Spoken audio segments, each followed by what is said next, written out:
What do the increases in suicide, drug use, homelessness, runaway activity, sexual activity, and poverty rates in America have in common? Spoiler alert. It's fatherlessness. Let's talk about that as we watch our culture stray further every day. Howdy, Jonathan Fiala here for Further Every Day, sitting in the chair of theology.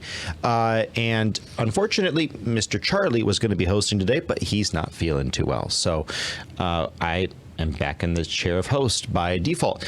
And to my left, I've got Mr. Clint. How's it going, sir? I'm good, sir. How about yourself? Doing well. Glad to have you in the chair of philosophy, dealing with the logic and the reason that the Christian must bring to the faith, because you must bring that. Otherwise, your faith is not your whole mind.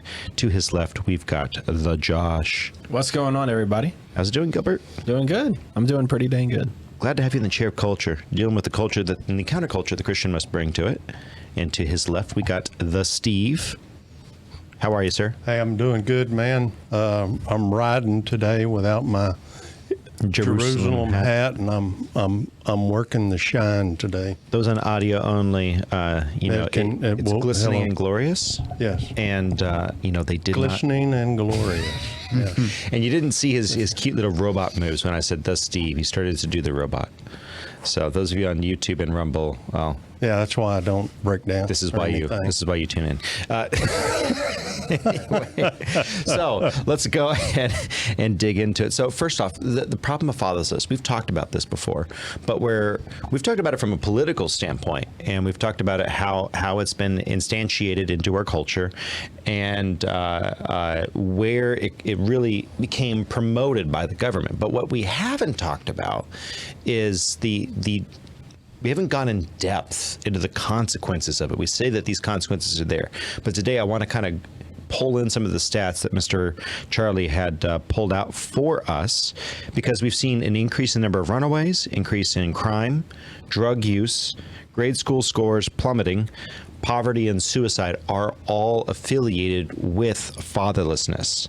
So actually, Mr. Producer, if you could go ahead and pull up that one stat on mother-led homes, you're going to see that folks who are in America who are in extreme poverty, the bottom red bar, those are two-parent households. The red bar, so that's 10%. For those of you on audio only. Those who are not on audio only, you can see that. And you can also see that the 46 to 50%, and it's going up every year, are mother-only homes. Okay, then there's kids who are fosters and runaways. That's not to say that single moms are bad. That's not what we're saying individually. But the problem of single motherhood can really create it's the single greatest indicator for intergenerational wealth, or the lack thereof. And so I actually want to go ahead and ask Mr. Clint here a couple questions, because the father changes the dynamic of the home, and having a father there, it's not that mom isn't this or isn't that. It's that you have two incomplete halves for a home, and when they're together, the father adds a day-to-day dynamic and value for the children. And it's different between 0 and 7 versus that 8 to 18 level.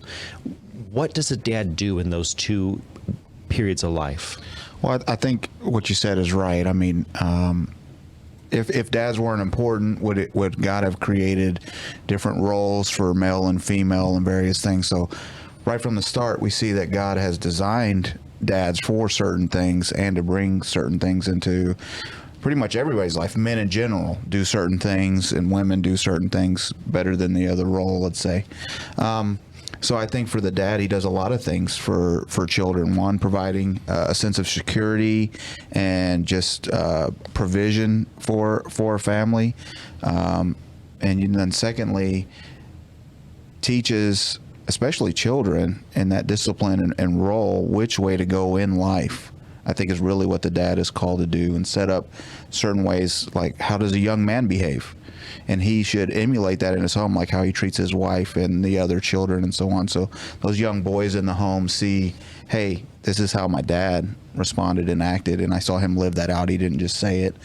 And then likewise for young women to learn that my dad values me. I think it's really important, not based on my looks, but he loved me in an unconditional way and set that bar high. So when she's looking for a man in her life, she's not going to lower her self-value and worth to get that attention that she wants, or is looking for that love. It's very important for the dad in the a young girl's life, at least in my estimation.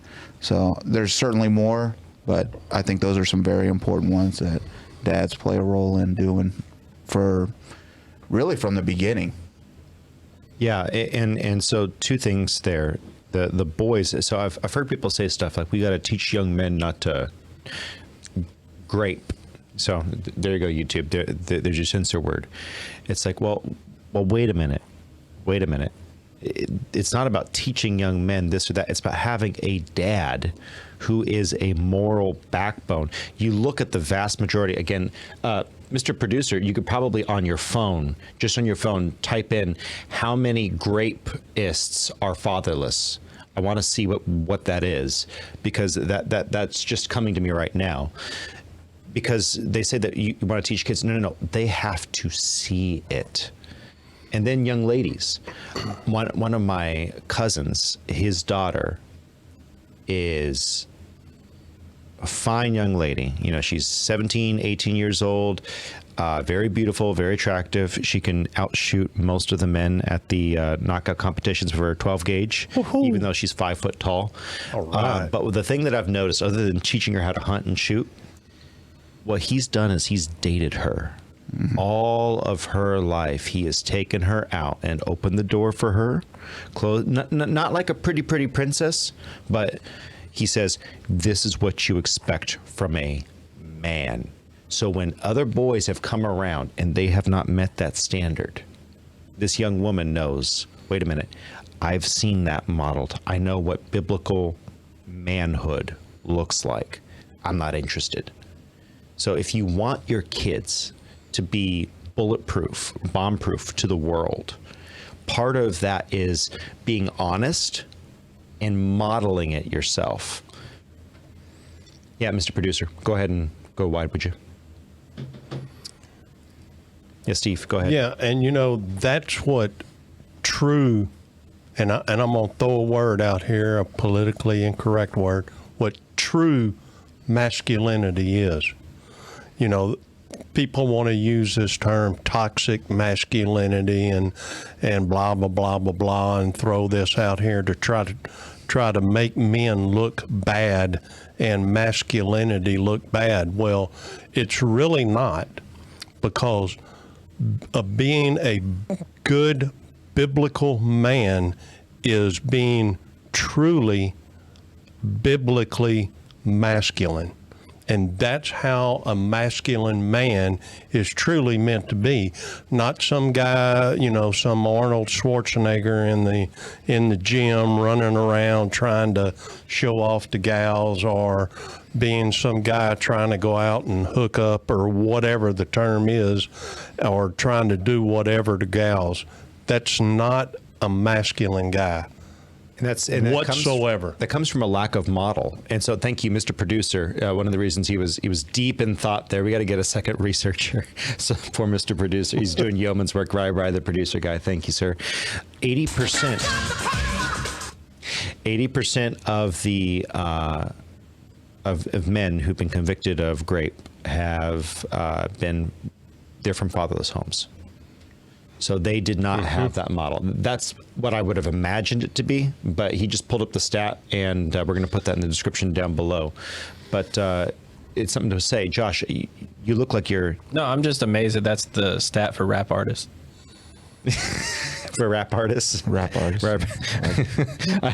I think we're going to get in trouble. We say we call them that. But yeah, it is stunning, because these men have not seen the model. And really the model is of Christ, right? That is the model that we should be seeing. So I mean, that's what those guys rap about constantly. About that what? and About beating shooting, hoes and and shooting I was using people it and as all a- that kind of stuff. I was using that as a substitute. yeah. You use a substitute word. I'm like, I don't know if we can do that, but yeah. For rapist, rapist. Anyway, But going on to the chair culture. So we've kind of like laid out, this is what happens when you have that breakdown, right? This is how it kind of falls out. But what is the cause most often of fatherlessness in the Western culture? What is the cause, or what are some of the causes? And they all root to one or two specific things. So one of them is divorce. That's probably the biggest one, is divorce, because as we all know, that I think that's pretty infamous. More than 50% of people who have been married are divorced at some point in their life. So that's the biggest cause of fatherlessness. You also have death in the family. That could be another cause of fatherlessness. For those, obviously, sympathy, tons of sympathy for those people, because that's not necessarily born. It can be born out of their own doing, but it could also be out of just tragic circumstance. So that's another cause. Something else that I wanted to posit with fatherlessness. When we say the word fatherlessness, we typically think as somebody who's a single mother household. I actually think the word fatherlessness can apply to somebody to a two-parent household who does have a father, but it's a father who's not invested into his kids, and a father who wants to give his kids a ton of autonomy.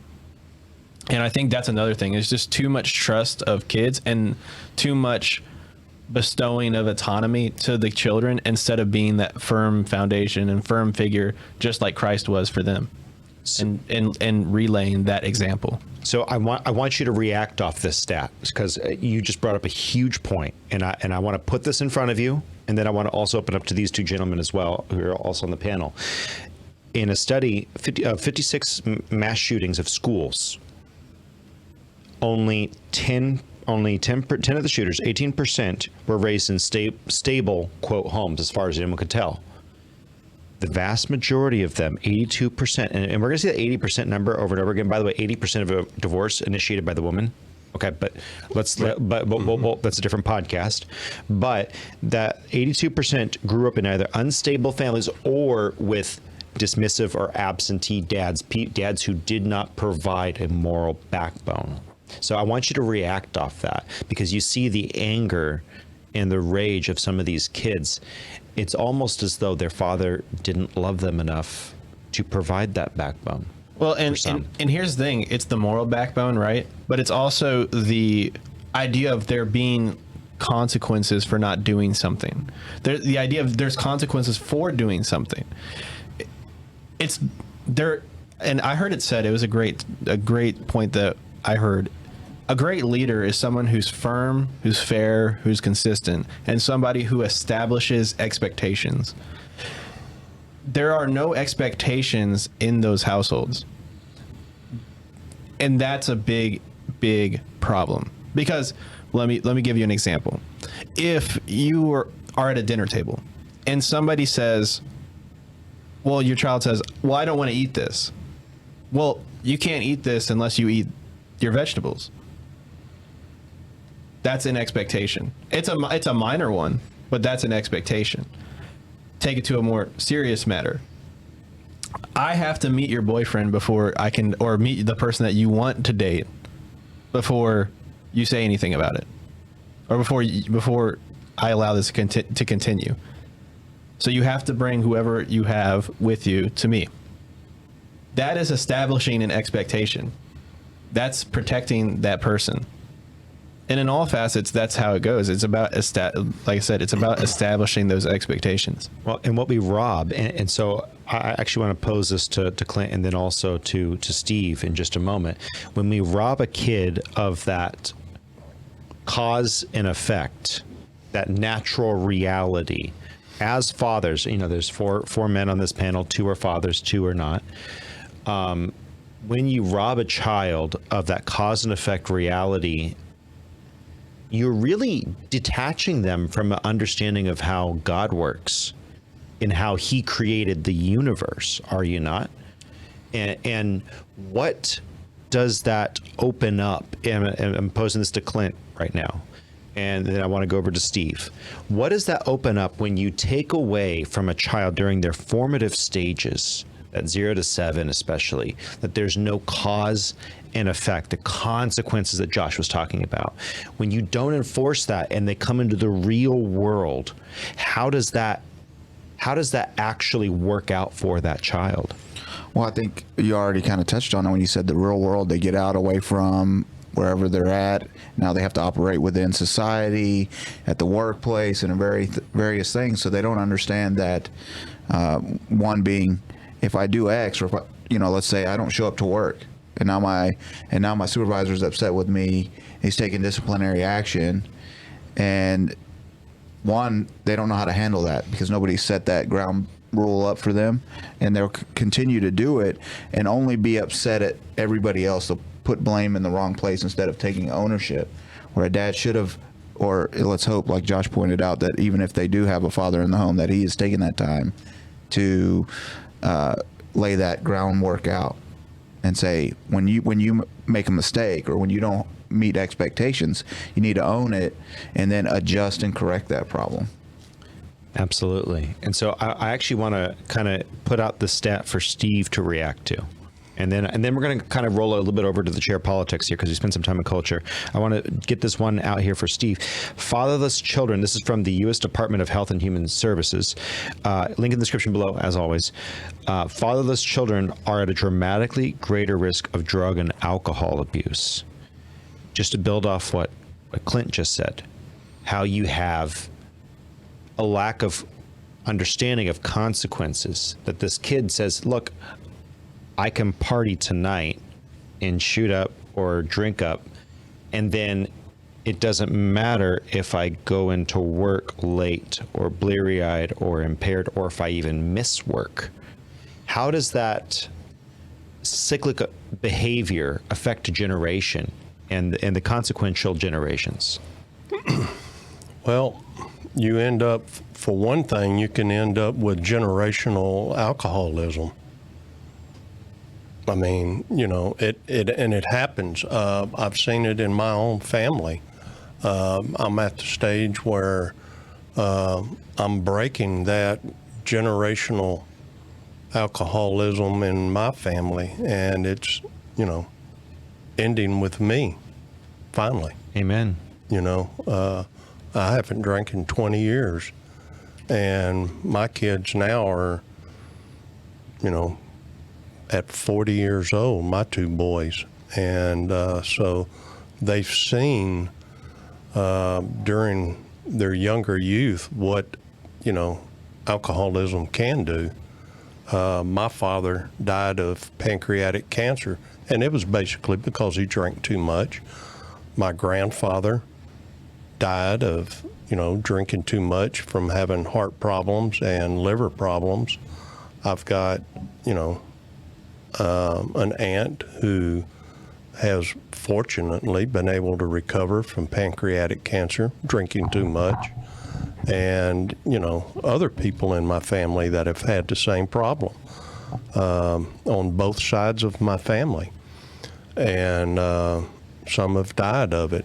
And, it's just created major problems, and it creates generational problems. A lack of generational wealth. Well, exactly, because you end up spending all your money on, either drugs. You get into drugs, you either, are drinking too much and doing drugs, and most of your time is, you got to have, your alcohol, and you got to have your drugs. That's your number one thing comes out of your paycheck. And then you start worrying about your bills and worrying about everything else. And that's what your money, first thing your money goes to. And that's because the drugs and the alcohol become your God. They become your everything, your escape, and all of those Well, it's things. Everything in your life. Yeah, That's your number one thing. That's the only thing that you think about first off. First off, the first thing that you do, that you think about when you get paid, that's it. Boom. First thing you do is you go to Well, you Or go to the drugs. bar every afternoon and every day. I mean, that's just part of what you do because it's generational thing, because that's what you saw your father doing all the time.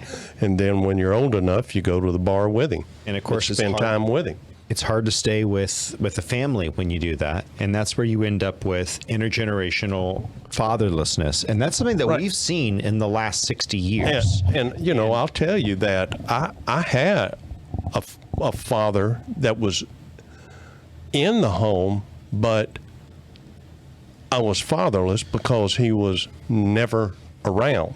He never provided that Ever. value. He was never around. Ever. Yeah. He'd go to work, come home at whatever time. You just never know. Yeah, and that takes a toll on the child. And again, couple things. The way we view our fathers is the way that our fathers acted is our template for treating our children. But also, people don't realize this. The way you view your father has an effect. Sometimes it's minute, sometimes it is tremendous. It has an effect on how you view God, your heavenly Father. It will affect and twist and warp you if you are not careful. So moving on to the chair of politics, how is the New Testament church specifically, and then I want to get yours, and then I know I'm going to get these two's reaction to this. How has the New Testament church specifically enabled the fatherlessness crisis here in America? Well, I looked at a bunch of stuff on that, and you know, it's one of the things is you know, you've got their way they go about accepting, say, Like no fault divorce? right, no fault divorce, and then they accept the way they do marriage. It's okay to go ahead and get divorced, whereas before in some churches it was, okay, we push to try to keep everybody married, and it's not a good thing to get divorced, but nowadays, okay, it's okay. And then you've also got churches that are nothing but LGBT churches, and they wear, like rainbow colored garments, Vestitures, or that's what they wear, and that's their God. Yeah. It's not Jesus. And I mean, how do you, and their marriage thing is same-sex marriage. I mean, where does that fit in the Bible? When really lost the I mean, how? I know that's a different podcast, but No, but it's we've lost the narrative, we've lost the story. But the other thing that we've lost is our teeth in the political realm, and we've said that the church shouldn't fight against no fault divorce, and that Right. happened in y'all's generation. yes, Where that was something that came up, where all of a sudden it's okay to allow that because, well, we can't force other people into our beliefs. Murder's a belief of mine, right? Like I think murder's a problem. I think murder's bad. I think the concept of murder, it's not just killing. It is a immoral act. When I say murder is a belief, the belief that killing an innocent person is wrong is a belief system. How would I not also enforce breaking apart the bond of matrimony especially when there's kids involved? Why would I not consider that a moral problem? Now, if you're being abused, get out. Got it. Be Right. safe. That's- Be safe. If the guy is hurting you, if the woman is hurting you, just funny story. My dad was a ride-along chaplain in L.A. for years, and this one guy, he was called to a scene of a murder, and that when asked, "Lady, why did you shoot your husband?" She goes, "Well, I shot that guy dozens of times, and he never died on me." It's funny until you look at the autopsy where he had 8 22 wounds. Some of them are through and through. Some of them, he still had the 22 in his abdominal cavity. He had multiple 9mm shots, all from his wife. So, like, look, if you are in an abusive situation, That's not what we're talking about. We're talking about no fault divorce. 80% of divorces are filed by women, and you know who I'm talking about. If you're being honest, you know someone who has 5 divorces and she took half of the money from each one of them. You guys, you know who I'm talking about. Yeah. That's a clear. I think we can all agree that's a clear abuse of it all. That's a swindler. So maybe we can agree on that. Can we all just find common ground there? Yeah, I can go with that. Right. But Josh, I want to get your thoughts on this. Well, I think this question is an important one to comprehensively answer with how does the New Testament church enable fatherlessness? I would actually even say that the New Testament church encourages fatherlessness. Now, you might say, whoa. My church doesn't do that. Let them cook, guys. Well, I want you to think about this for a second. Your church, and I'm speaking to all you guys out there who are listening.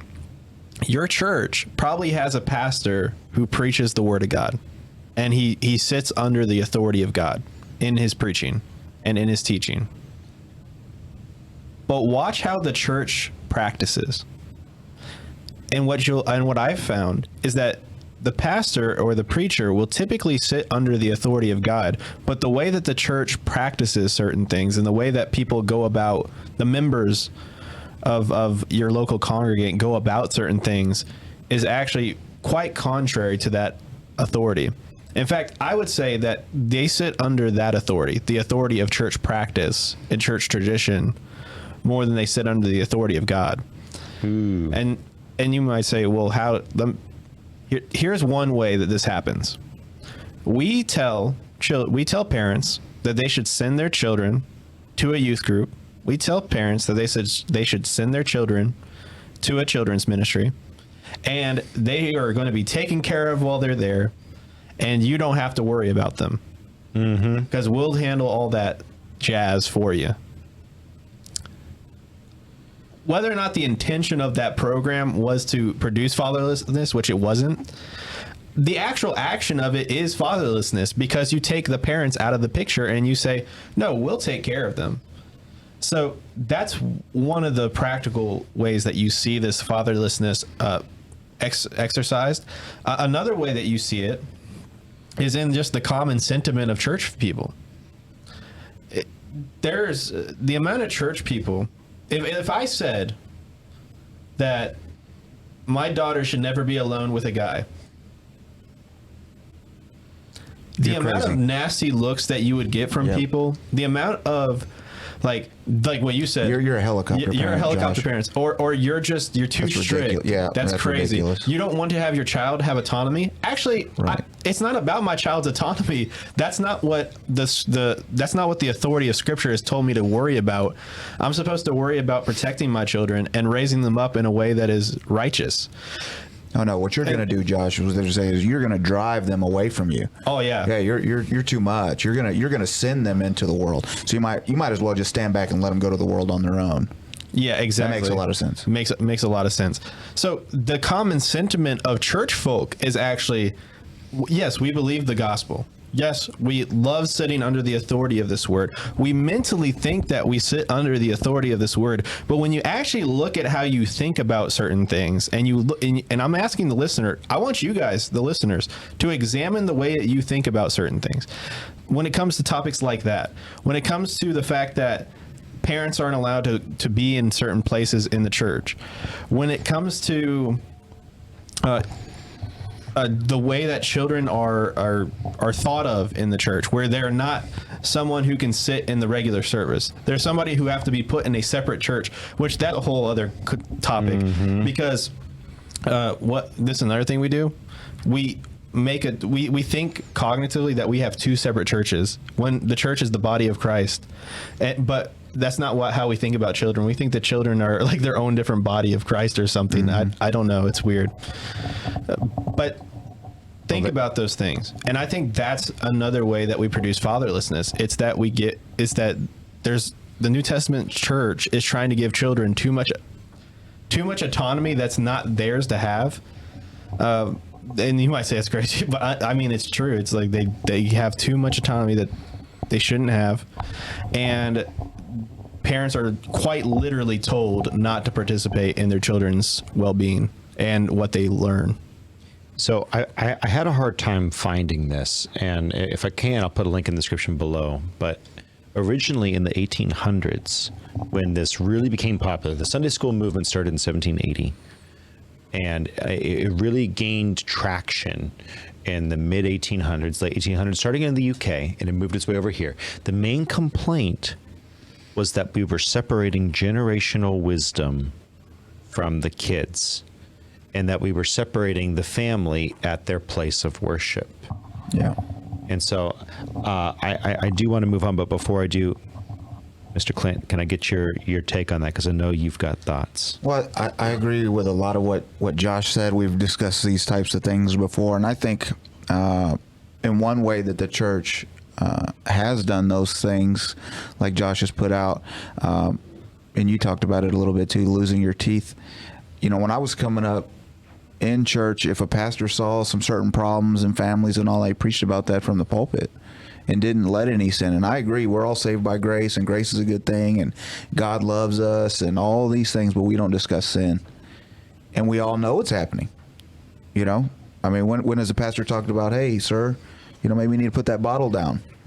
You know, we get some good chicken soup for the soul, you know, style messages, maybe some some things that apply to our lives and we can apply, and, you know, those types of things. But there hasn't really been you know, they got away from the fire and brimstone type thing, right?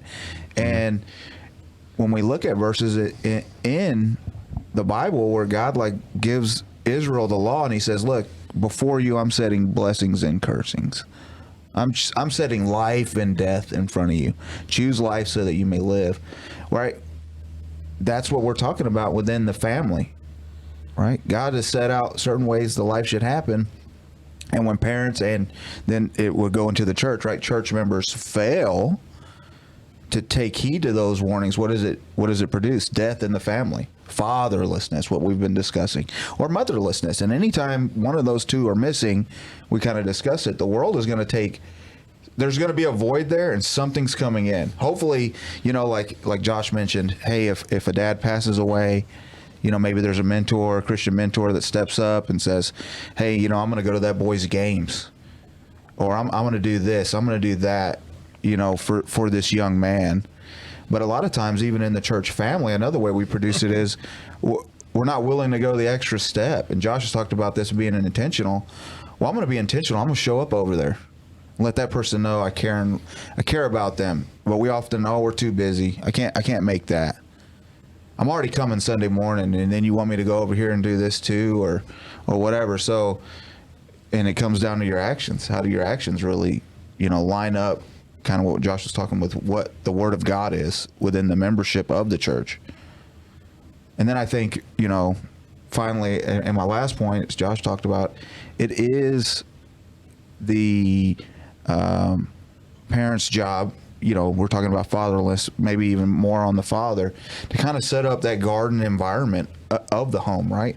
God placed Adam and Eve in the garden, and that's where they were going to have their family. And everything was good. Everything was set up by God. It was protected and all those things. Now, he did allow them to be tempted, but my point being is the father should be setting up those guidelines and boundaries and saying, like Josh said, hey, you don't get to just date whoever you want to date. If you're going to live your life outside of what I've set up here, you can't live in this garden. And right? That goes back to the man in the house models who God is, and that's what he's supposed to do. Now, men are fallen, and they're not perfect, and that's something that we as men need to take on. See, the world sees female infidelity as terrible. It has seen female infidelity as terrible for a long, long time, because you see the physical as like, well, she has the child, and she has. But there was a man there. Yeah. That's the thing. There's a man there. And in God's eyes, there's a man there, and he's not there right now. He was there for the spring, and he was not there for the winter. Okay? He's there for the summer, not there for the winter. he's left. And that is something that God does not take kindly. And let's zoom out just a little bit, because again, just from the chair of theology here, the purpose of the man in the family is to emulate Christ.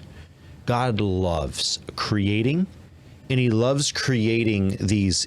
God is a poet of the highest order. He is the ultimate poet, and he loves creating symmetry in lines that connect and beautiful refrains that repeat. And that's what the human race is in God's eyes. You know, it realized to its fullest extent, where you have God the Father reigning over the marriage, and then you have the man who is like Christ with the bride of Christ. And when that's broken, that not only does that break God's heart, but that breaks things on this earth too. Some other stats that I think we should talk about here, and I'm gonna we're all gonna go ahead and comment on the chair of economics for a moment, but children in grades 7 to 12 who had lived at least once with a single biological parent, as opposed to both, they experienced divorce, separation, non-union birth, and lower grade point averages, much higher than those who had always lived with biological parents. Again, link in the description below for that from, I believe, fathers.com. There's an untold economic cost to this. We kind of alluded to it earlier with a lack of generational wealth. But it goes further, doesn't it? We already talked about drugs, but let's pull back from drugs, Steve, and I want to work way back up here. I want to get you here on when it comes to cause and effect, what you spend your money on, what you spend your time on. One of the things that a father is supposed to do is he's supposed to create and structure a child so that as they move through this world, they have a logical rubric to break down the things that are coming in. When that's lost, what happens to a child's finances? What happens to their financial decisions if they've never seen it well modeled by a father? How does that affect them? They lose their concept of what it is to be paying bills. You know, they don't put things in a priority order. They lose what priorities are. Priorities, okay, God, your family, yourself, your wife. I mean, you've got all of these things that are priorities, and when your family comes in, you've got subcategories that are in your family. Your bills, like feeding, clothing, all of these things that you take care of, not like some guys, oh, hey, first thing I'm going to do, I'm going to go out. What am I going to do? I got me a paycheck. Hey, I'm going to go get me a new gun. I'm going to go get me a whole bunch of new gold jewelry, or I'm going to go buy me a bunch of whole new clothes, or I'm going to buy me this and buy me that. I'm going to go spend it on this for me.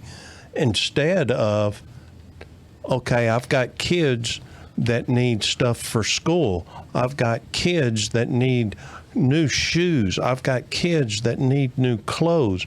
I've got kids that need to be fed. They need food. Yeah. And so I actually want to turn this to Josh, because you're teeing it up very well for him.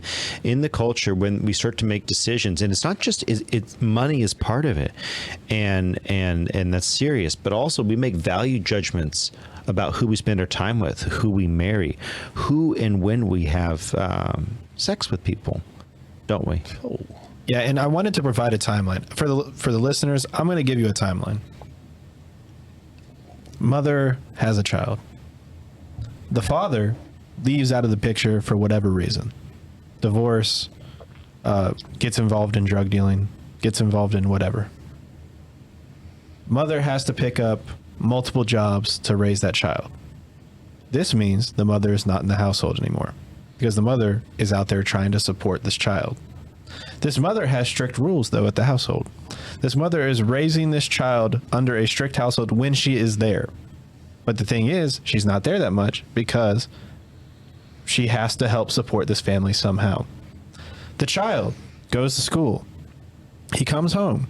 He might go and hang out with his friends before he comes home. More likely. He then comes home and he's under the authority of his mother's enforcement of the rules, these expectations that he's been set to by his mother.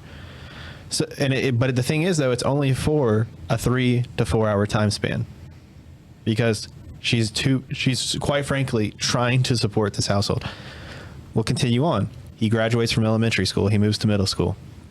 Now, he's not worried about little boy things anymore. Now puberty sets in. Now for both a daughter and a son. Now this person is interested in getting involved with the other sex. Now this person is saying curse words at a more frequent rate. Now this person is more involved in violence, or has an interest for it. Mm-hmm. But the thing is, though, the child is still spending more time. And even though when he comes home, or she comes home to the single mother, and the single mother's there, and the single mother reprimands that child when she's there, since she's not there most of the time, she can't be that constant influence in the person's life, and the consistency word that I used earlier, the consistent influence in that person's life, in the child's life. And so the child keeps going back and does this for, it gets used to this pattern of behavior for 3 years. And then they graduate into high school, and now the game's even more elevated, because now you have that kid's probably tried to pursue a driver's license, and now that kid has other friends who can drive and they can pick him up. So that kid is now getting involved with these other hooligans, I'll say. Maybe he has some good influences at school that he can get involved with. Maybe he genuinely does have that good influence in his life, but he's got a lot of bad influences too. But he keeps coming home, and he only has that 3 hours that he's there getting reprimanded or getting admonished or getting exhorted. Mm-hmm. And so then he goes back to school, and he keeps up the cycle of behavior for another 4 years. He graduates high school. Now he's got to make a tough decision. The child has to make the decision, well, I could go to college, but I know my mother's not going to be able to financially support me, or anybody's going to be able to financially support me, because we only have enough finances to be able to make it by. So what I'm going to do is I either have to go get a job out of high school, or maybe I want to go follow what those hooligans were doing. Yeah. Maybe I want to get caught up into that stuff, because it does seem profitable. But the thing is, though, it comes with a risky lifestyle. But the thing is, though, I don't like seeing my mom like this. I don't like seeing the fact that she's breaking her back. She's constantly trying to provide. So I'm going to go out of but I got to make ends meet. So I go out there and I go and do these hooligan behaviors, trying to make money. And then for some of these people, they die. They get caught up in this bad behavior and they die. But for a lot of people, though, they don't die. Some of them do, but a lot of them don't. So they just continue in this bad cycle of behavior for another 15, 20 years until they either get caught up in the bad crowd, or maybe they went and got that job that I told you about. But the thing is, that job's not that high paying, because you don't have the college degree associated with it. Because you don't have a trade that you've learned. And so you're just working job to job. And, for some of them, maybe they're entrepreneurs, and maybe they actually go out and make a name for themselves, and they go and do it and make it happen. And we see some pretty successful people in those scenarios. But, man, are they very far and few between. Mm-hmm. But you do have some people out there, some children, who maybe they've worked their way up, and they've internally been promoted, and then they've got to that salary position, and now they're doing well off for themselves, and now they're going to start their own family because they've found someone that they want to start their own family with, and then they see the work ethic from their single mother, and they're like, I'm going to work like that, but I'm not going to ever want to see somebody like. And so you have good instances, good things that come out of this, but in the vast majority of cases, it doesn't end up like that. Now, I'm sorry if that was very long-winded, but I wanted to give everyone a timeline of what a child's life, in a general sense, what a child's life would can look like in a single mother household. Because what you see is the mother is not there but 3 hours a day, maybe at best in your child's life, because they're trying to make ends meet. And so your child is left is hardening themselves to bad behavior over and over, day by day. And by the time 20 years have gone by, that child has this, only knows one way of living. And it's either going to be something bad, or if they're an entrepreneur, or if they're a self-starter, it'll be good. Or if it's if they got a good influence in them, the church, and this is where I'm saying the church can step up and be this influence that breaks this cycle. The church gets involved, and the church comes and mentors and shows them the grace that they have in Jesus, and the fact that they can have this righteous living, and they can be free, and they can have peace and joy and all these wonderful things. And it's not a joy that goes away. It's a joy that stays for forever. They can have these things, but in the vast majority of instances, they either just continue in that low pay job because they got it out of college, because they got out and they want to support their mom, or it goes either that, or they end up, some of them can end up dead. So just to kind of follow along with that hypothetical, and I'm going to pose this to you, Clint, and then I'm going to send it down one last time before we wrap up for the day. In a 2002 Department of Justice survey of 7,000 inmates, 1 out of 5 inmates, 1 out of 5 experienced their father in prison. Well, and I think we've already laid the groundwork for that. In that what they see their parents. We talked about like generational alcoholism or whatever. The dad has set up that bad example, and so in some way they are fatherless in that they didn't have a good example. Yeah, I saw my dad in the streets. I saw my dad, quote unquote, hustling, doing things to make money, and maybe that's because he came, his dad didn't have a good example. At some point there was a breakdown, right? And that's why it's important, to sanctify the Lord in your heart, not simply just, go to church because, I got to check a box or do whatever. Like, have I really sanctified the Lord in my heart? And then live that out in a way that my children can see. Like we talked about, you mentioned the young lady that was being quote unquote dated by her dad, and I'm not opposed to that. I think it's a good idea. But if that young lady, even if her dad does that, if that young lady views her dad treating her mom in a different way, it's all for naught, right? Agreed. I mean, so the first thing in my estimation for that dad to do is to make sure that he's being a good husband to his wife. Just show him that way. Lead by example. Do you have to date him? No. You could. I mean, it's not a bad idea. It's a way somebody could choose to do that. Agreed. But at the same time, just be that example where she sees, well, my dad never treated my mom that way. Correct. My dad always came home after work. He didn't go to the bar. My dad always made sure we had food on the table. My dad spent time talking with me and at the dinner table. Or my dad, was at the baseball games. He was at the baseball games even if I didn't play. Mm-hmm. What if I didn't play? What if I just made the team and my dad shows up anyways? My dad took Saturday off and we just went somewhere, or we just sat around and played video games, or rode a go-kart or mowed the yard together and then sat out under a tree or something like that. All those things come into play in my estimation as far as what a dad does and can do for his children. And then I think just on the economic standpoint, I think we've subsidized that to a certain extent, right? 100%. We've said, here, you've had another child with no dad in the place to actually get more money.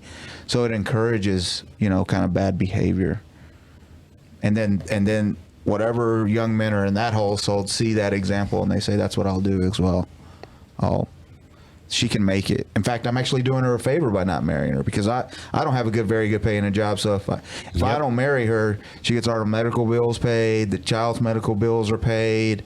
They can get food stamps, so they're going to get fed better than I can feed them. They get clothed. They can get housing. All those things. Why would I step in?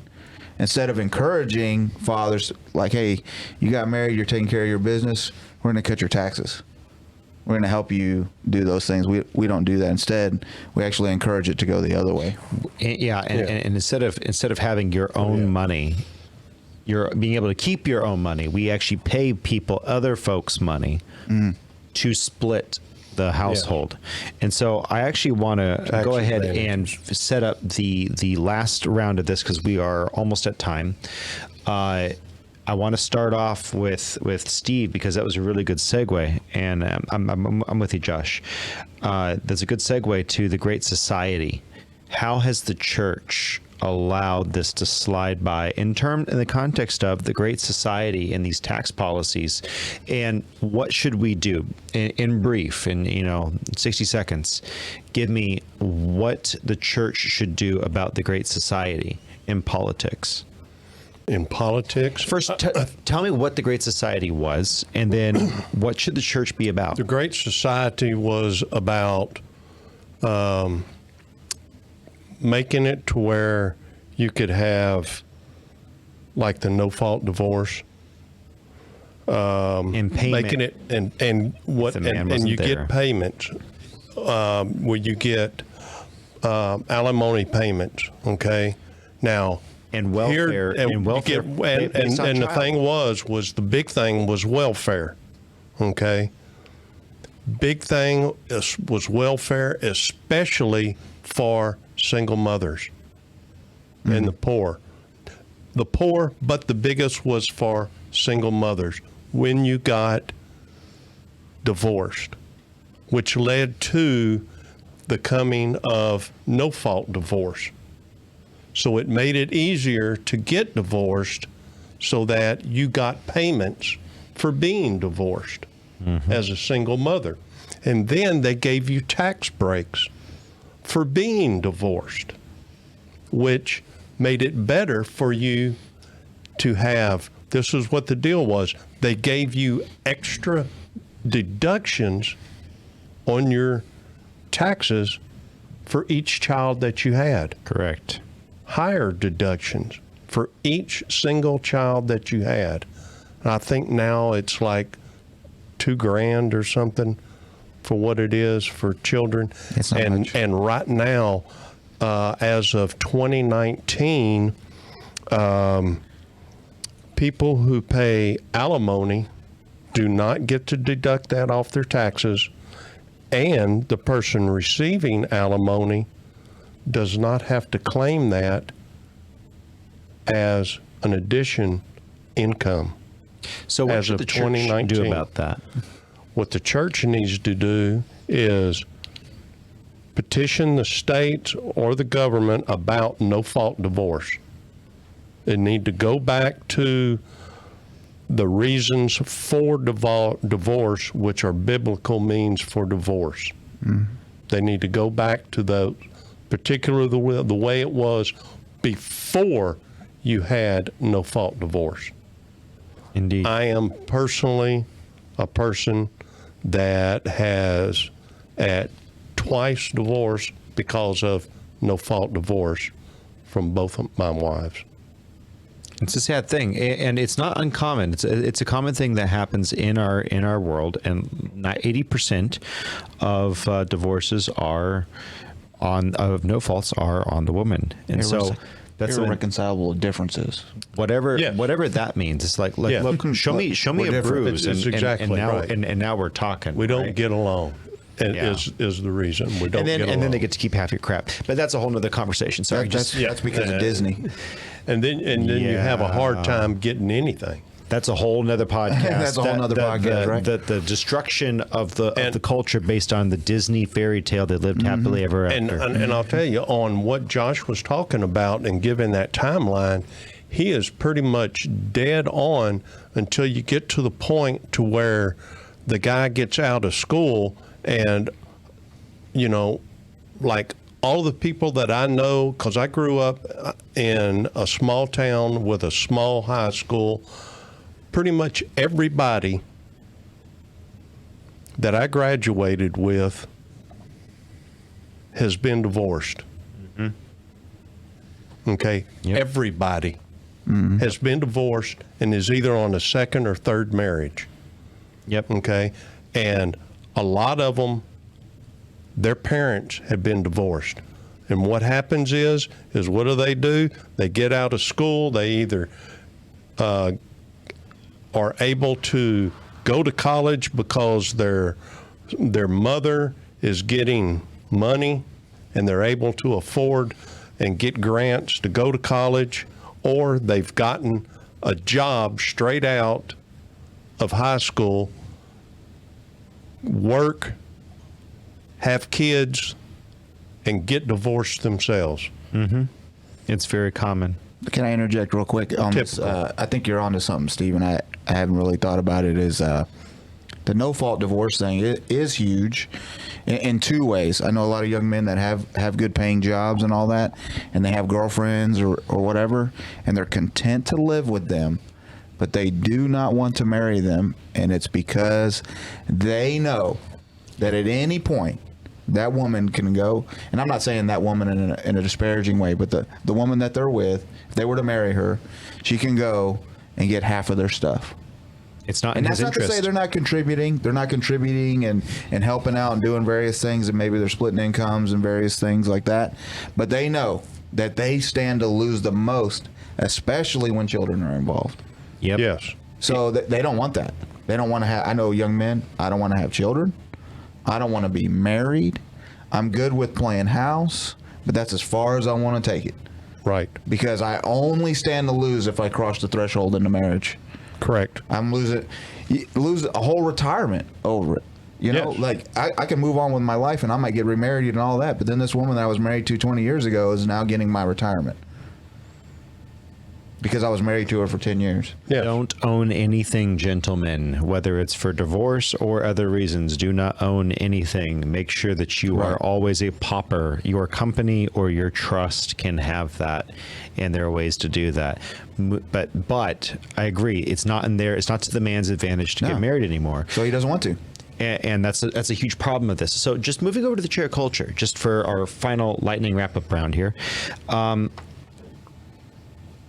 What do we see happening to our culture when it's not even in a man's interest to get married?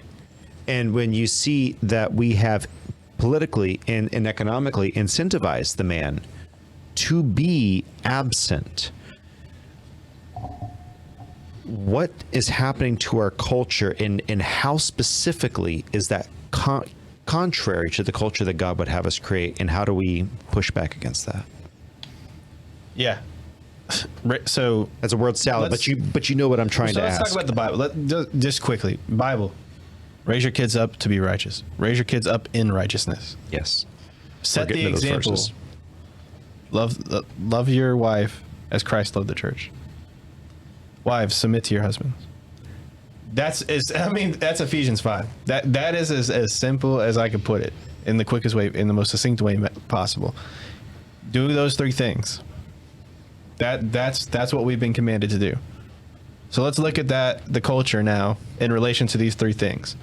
Submission is literally seen as the devil by everybody. Not even Joe, like by church people, it's seen as a bad word. And it's funny because that's what we're supposed to do to Christ.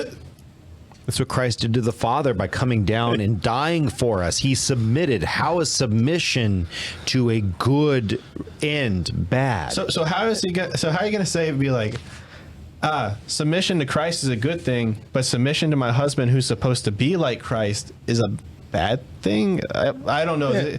There's obviously an intellectual disconnect that's happening there. And no, husbands, submit to your wives. That is also said. You Yes. are supposed to both take your responsibilities seriously and give over and not be selfish. Keep going. Well, can I say the big thing there is the husband is supposed to be like Christ. The husband has to be like Christ. And what did Christ do? Submit to the Father on Died. everything. He submitted and died. Yes, and he took his own never needs. made a decision himself. Just go, Josh. And so no, sorry. I'm just trying to be quick, rapid fire. So submission is seen as like the devil, is seen as the worst thing possible, which is the devil's lie. Not just by Right. church people, but not just by the culture. The culture obviously sees it like that. I mean, that's all you hear about. But when I tell anybody I know, they're like, "Oh, wow! So you want them to be like this? You want a woman who's just going to do whatever the man says?" That's not what I said. That's No. not what I said. I said that the man is leading like Christ is, and if there's some decisions that have to be made, then it's important that we submit in those. But they should be wise and they should be like Christ. So submission is seen as like the boogeyman. It's seen as terrible. Secondly, people are not raising their kids up in righteousness. People are raising their kids up in whatever is convenient. And here's what I mean. Public school is very convenient. I'm going to send my kid to public school, and it's going to be like a daycare for them. We don't use the word daycare, but it is like daycare because the kids get to go play and have fun with each other. And yeah, they have academics, and you should be checking your kids' academics. That's a way of holding them accountable if you send them to public school. But most times that doesn't happen. So that's another thing is you're not raising your kids up in righteousness. You're raising your kids up in convenience and just being like, okay, go do this. So that's the second thing. Third thing, we kind of already said it. Husbands have to be like Christ. You have to be like Christ. That is not an option. Can I just say that's not an optional thing? That's a command. If we are not like Christ, if we are not submitting every aspect of our lives, our finances, our daily activities at work, the way we interact with our friends, if none of those things or one of those things is not submitted unto Christ, we need to bring those things unto Christ. And so those would be my big three things. Rapid. Thank you, sir. Moving over to Mr. Clint, I want to get your final thoughts on this. What would you say to someone today? Because, just wrapping up, if someone is thinking about potentially leaving kids behind, what would be some of the characteristics and traits you would say that a father should be imparting, and what are they losing by not imparting those on their kids?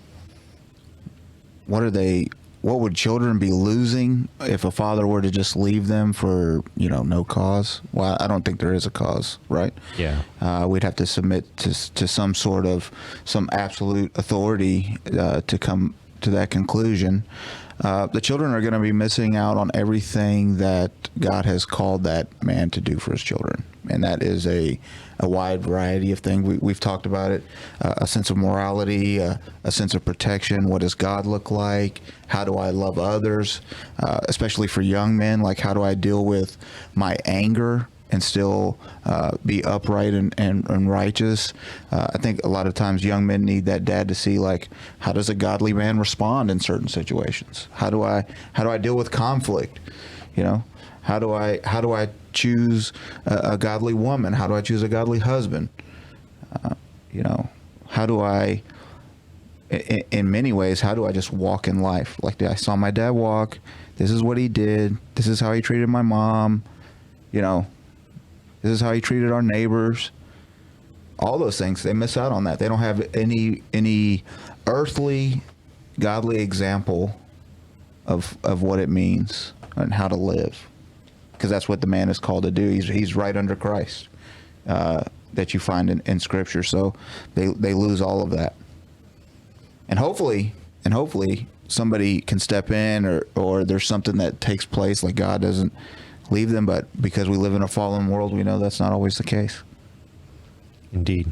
And from the chair of theology, just wrapping up for the day, something to remember, and it's something that I alluded to earlier, but I don't want us to lose this. This is really important. God, and you just alluded to this, God is our Father in heaven. In Matthew 23:9, it says, "And do not call anyone on earth Father, for you have one Father, and He is in heaven." Now, there's a context with that, and there's some important parts in there. But what Christ is effectively saying is that God in heaven is your Father. He's the one you call to. And in Deuteronomy 1:29-31, we read this. And this is God speaking through Moses. "And then I said to you, do not be terrified. Do not be afraid of them. The Lord your God, who is going before you, will fight for you, as he did for you in Egypt, before your very eyes in the wilderness. There you saw how the Lord your God carried you as a father carries his son, all the way you went until you reached this place." What a father is meant to do, what we see God time and time again representing in the Bible, is this person who is there to provide the structure so that you can become more like God. He's there to provide the protection so that you have the safety to become more like God. And he's there to give you the love so that you might feel and know what it is to be loved by that God, so that you may become more a creature of heaven than one of hell. That is what God intends for fathers. And if you are missing a father, you could have one in God, the Father, and you can find one in a God-believing, good Christian man. And we have done biblical motherhood before. It may not be a bad time to revisit that at this time of year, but all that to say, there's an attack on dads. Mm-hmm. There's an attack on dads right now, more so than anywhere else. So I would tell you that fatherhood is not only valuable, but it is immeasurably crucial to the formation of a child. Make sure that those in your life, if you are a father, be that father. If there are those in your life who are fatherless, and you can be that father figure for them, go ahead and do that, because in doing so, you are becoming more like God. If you like this podcast, like, comment, share, subscribe, all that good stuff. Thank you for over 200,000 downloads of the audio. Thank you, guys. We are honored and blessed by that, and still going up. Thank you for Rumble. YouTube is still doing its thing. Rumble, come join us. Share it on Rumble. Share it on YouTube. Sharing is caring. It messes with their algorithm, so go ahead and share. And yes, I know it's all very cheesy. We like messing with the YouTube, but YouTube is just getting worse and worse. So we are again on anywhere you can listen to podcasts. Make sure that you continue to give us those 5-star ratings. Thank you for 460 something 5-star ratings. It was actually 500 and something, and Apple deleted a bunch, which I don't. Did they? Yeah, along with an episode or two. So it's kind of weird. Just dumb. Yeah, it's just dumb. Thank you, Mr. Producer. That's correct. So it's all very sad. But leave us comments down in the comment section down below. And if you did not like this video, smash that dislike button as many times as you want, as long as it's in a multiple of 2. It'll be the most effective for you. Thank you so much. We love you. Have a nice day. Bye-bye. Bye. Later. All right, if you're still here, we got one more thing for you. Right. I want to ask this around the room, and think about your answer, and put it down in the comments down below. Name one precious memory of your father. Name one precious memory of your father. The first one that just pops into your head. What's a really good memory of your dad, Josh? I remember playing baseball. It was the last game of the regular season, and it was a de facto title game. We were playing against the Wolves, and I was having a terrible day. I struck out twice, and I was just sucking it up like really bad, and I was really down on myself, like crying, because I went in to go pitch. They actually put me in the pitch, and I never pitch, and I let this guy steal a base, and I also was just super wild that day, so I was just trash that day all around. But it gets to the last inning, and we're down by 2, and a guy gets on base and there's 2 outs, and then this other guy hits a single and he gets on base, and he should have been out. Like, he should blew the call. Like, he should have been called out. So we had first and second with 2 outs, and I'm going up to the plate, and because I'm in the batter's circle, and my dad says, "Just smile." He's like, "Josh, just smile." And so I just started smiling, and then I went up to the plate, and I was going up against Josh Rasner, was the pitcher, and I hit a 3-run walk-off home run and won the game, and we won the title. Hey, the encouragement of a dad. I tell you what. Aww. Yes, that's correct. Mr. Clint. I think back, I mean, I don't have any cool stories like that. I didn't play any baseball growing up. But I think one of the main things that I'm grateful that my dad did, a lot of things. One is he brought me to Bible-believing churches and made sure that I knew, what the gospel was. He was very... he always tried to pick churches and where we went and what we did, so that I got right doctrine and what he believed was right, for certain. And I certainly, agree with that. And so I'm grateful for that. And I also saw him, go to work every day. He missed, didn't miss a beat. So I always saw him, working and trying to, do that right. And so I'm grateful for those things for my dad. Amen. Mr. Steve. I would have to say probably I got to go way back to when I was pretty young. It's a long time ago. Yeah, boy. You I ain't wasn't kidding. going to do that. Yeah. Let me think. Don't really have too many even to think about, actually. I'd say probably was the time that when my dad had learned to fly an airplane, he took me up one time and we were flying a pipeline, and he actually let me fly the airplane while we were in Oh, the air. wow. That's pretty cool. That's great. And that was pretty cool. I thought that was pretty neat. And kind of, he was, taught people how to fly and basically taught me how to fly, but I never learned how to like land the plane. Take off or and land, take off. yeah. But Yeah. I could, I could fly. Yeah. you Yeah. know. So that's a great one. My dad, I remember with my dad, one of my earliest memories, I was 2 years old. I remember as a 2-year-old, my earliest memory is 2 weeks. I remember my grandfather, because it was one of the last times I saw him. But I was very, very, very vague. But a good memory that I have of my dad, I was 2 years old. He had pneumonia, and we were building a in-gauge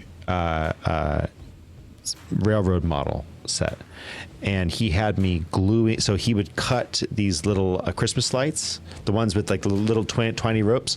He would split them, and then he would have me push them up through these little pieces of pipe that formed the street lamps for the railroad. And I remember sitting there with him and trying to figure out as a 2-year-old with, the worst motor skills that I remember having, I clearly remember having, and putting that together. And we built that set together, and that was a lot of fun. So tell us in the comment section down below your favorite memory of your father, if you have one. We love you so much. Thank you. Bye-bye. Yep. See ya. Bye.